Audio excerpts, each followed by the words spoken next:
how to sound better on air chat. Start from the root causes. Concise, clear thinking results better output. Speed, slow down. If you speak too fast, you may start to use the filler words like and like, whatnot. So when you don't know what you're talking or your brain is going slower than your mouth, you can slow down. It takes conscious practice to do this, but you get better when you do it enough times. Repetition makes perfect. Nobody likes their voice. It just sounds different within your skull than for the rest of the people who are hearing it the other way. You can check the articles, there are enough material on the internet, so you can check it out. But the fact is that you get used to your voice when you hear yourself enough times. One way to do that is practice here. Another way to do is start a podcast and edit all your episodes. You will find your filler words, you will find all those things which are not so great in your speech. It's a good practice. Now we can focus on the last 10% of the total results. Technology. Many people have poor mics. It's understandable. You don't hear what the other people are hearing. You just speak and you assume that they can hear you. So you may not have tested how good is your mic or actually how bad it is. Your surroundings matter as well. If you have a lot of echoes, reverbs in your environment, meaning hard surfaces, that will make you sound not so clear and it's more disturbing. A lot of the other voices, disturbing elements in your speech or in your audio are something which are subconscious. People can filter them out, it's automatic, but it still affects the feeling of the sound, how clearly and how they perceive you. So it's important. Also, if the voice is too thin, if there's no bass, if there are just a really narrow band, it will result more disturbing and stressful listening experience. For example, if you're using Bluetooth headsets or usually any headsets which come with your mobile phone, the audio quality is not really great. Check the small demo test in the previous article. There are a lot of little details, fine-tuning details, and that's a never-ending game. But when you get those other things right, you can start to focus on those things. So the other things are like mouth smacks, breathing, noises. Basically, how do you keep your mic? What's the mic position, the distance? Is it a dynamic mic which ignores most of the surrounding noises, so it's better for speech? The quality of the mic, audio equipment, what are you having? Those come after the previous things, but you can significantly improve your voice. And the radio voice you can hear, Joe Rogan's mic and many other podcasters you may know from their shows, they may have that deep sound and some of it is coming from the mic. So the equipment matters as well. But I wouldn't start from the equipment. I would start from those things I mentioned in the earlier chits. And being aware of all those things which are not exactly there doesn't matter. You don't need to be perfect. I noticed so many things in my previous chits when I was doing this that are not correct. Well, in a sense correct. that they could be better. But I did all of this at first take. I didn't have any notes. I just opened the mic and started to speak. So do you really need to prepare? Do you really need to make it perfect? Or is it enough that you get the message out and it's good enough? Because in many times, most of the occasions, good enough is perfect for the audience and for the message and for the results you want to get. I think this is a really good thread. I've listened to it piece by piece. The first part that resonated with me was about speaking slowly and allowing yourself to cut out the likes and the ums. I speak slowly.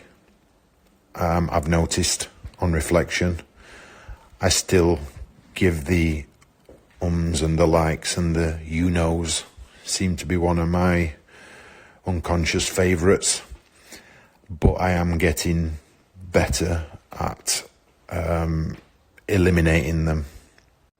The second thing I would add is that, firstly, to talk about what you know rather than what you don't know.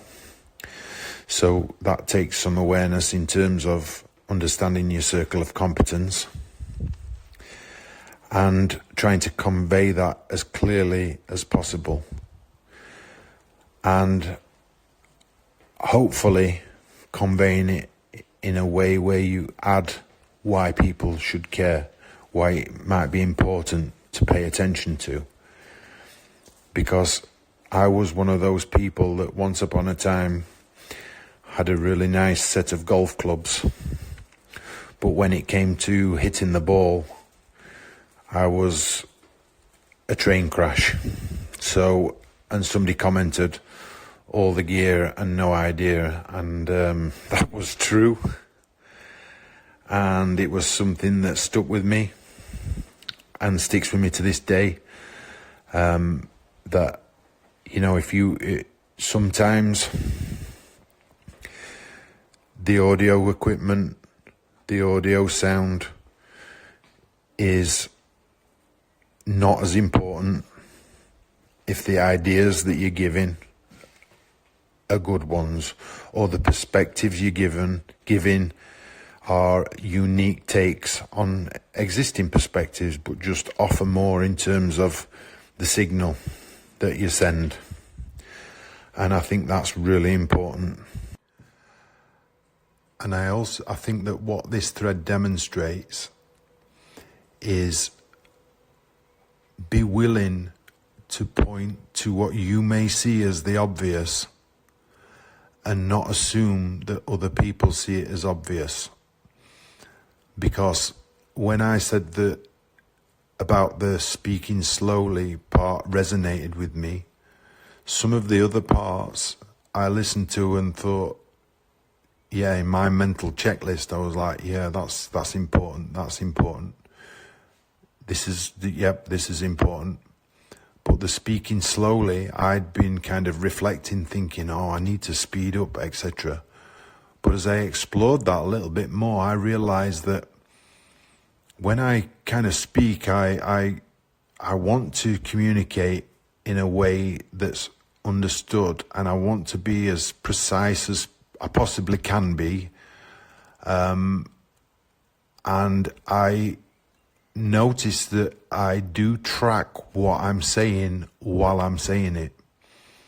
So that does slow me down, but it does help me in terms of error correcting on the fly, so to speak.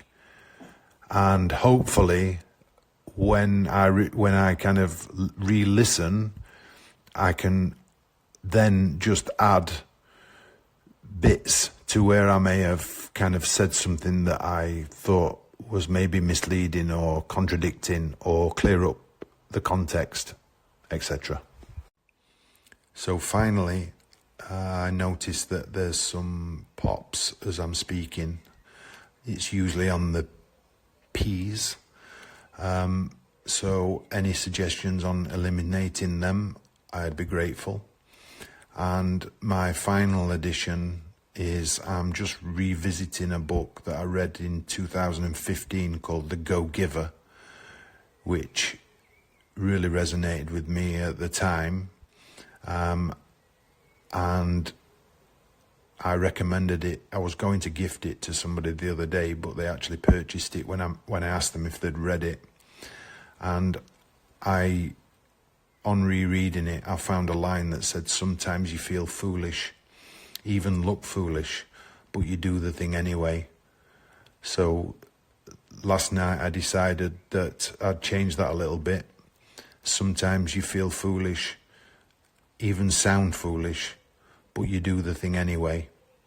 And that's what I'm attempting to do more and more on Air Chat, because I am getting much better at speaking, and I think it's a great platform in which to do that. Plosives you can reduce or eliminate by pop filters or just changing the angle to the mic, so not directly speaking to the mic, but a little side, or just experimenting with the distance might help. Also, if you're using wired mic, like a headset mic, just make sure that it's not dangling with anything. Usually just a tiny movement of the mic, you don't even notice it, it's in your shirt or somewhere, can make a huge sound. Or if there's a wind blowing as well if you're outside. Those can be really annoying, but you can only notice them if you play back your audio. Avoiding Bluetooth microphones is a great recommendation. It's convenient, but it compromises audio quality. Some 100 hours of podcast episodes and many guests, numerous online events, phone calls, WhatsApp calls, all the types of communication over distance. The most common thing I have noticed is that people don't realize how they sound when they're calling someone, when they're using their mic. And even the tech-savvy ones don't realize that they have a problem. They may complain for other people, but they don't seldom consider themselves as a problem. It's like everybody thinks they are a good driver according to some statistics. When it's queried who is a good driver by considering by themselves, it's 70 or 80% or along those lines, better than the average. Similarly, the same applies to your audio most likely. You think you have a good audio, but the listeners may politely disagree. So I created this small, basic, but practical, concrete guide based on all I know, trying to make it simple, trying to make it actionable, not too complicated, but things I hope I would have known when I started to upgrade my things. If you're doing any kind of video conferencing, talking in Air Chat, or using any of the regular means to broadcast, or even talk one-on-one over the phone or in your car, it probably have something for you. It's a guide which helps you to do a little bit of the work yourself. It gives you some products to consider, but ultimately it gives you the tools to consider and do the investigation yourself, because you have a unique special voice and you need a unique special mic, and your situation is always different from other people as well. So you need to consider all those options, but it's not difficult. It's just you need to consider some of the parameters to rule out the things which are not working, and then you have, based on your budget, the optimal solution for you. Okay, so here's the setup if you wanna put your lavalier mic or any external mic to your iPhone. So on the left top corner you will see the lavalier mic, and this is the transmitter, so the Rode bits, and the Rode goes to the red, which is the mic plug, and then you have the headset on the right hand side, which is to hear the voice coming out of your iPhone, and then you have the iPhone plug, which is the Lightning 3.5mm plug, and then you have the iPhone there. So that's what you need if you want to have a better audio quality. And you can put instead of that Rode thing, you can put whichever external mic you like, which is coming from the analog 3.5mm plug.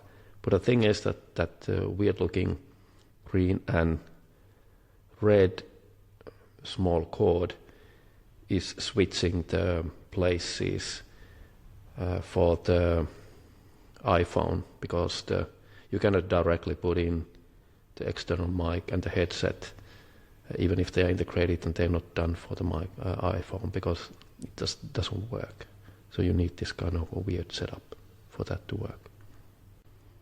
And this one is a more simplified version of the same. So instead of a wireless transmission, there's only a lavalier mic. And then you have the headset, whichever headset you prefer. Doesn't really matter. The rest is the same. And if your audio interface supports USB interface, so you can just plug in the USB cable, USB-C, for example, directly to your iPad, or then you can use the camera kit in iPhone, which then takes in the USB-C or USB-A depending on the model, and you can use adapter, and that should work directly with all your iPhone or iOS iPad apps, but obviously pending with the manufacturer and their drivers, but that's how it should work, and the sound should be way better than with the 3.5mm input.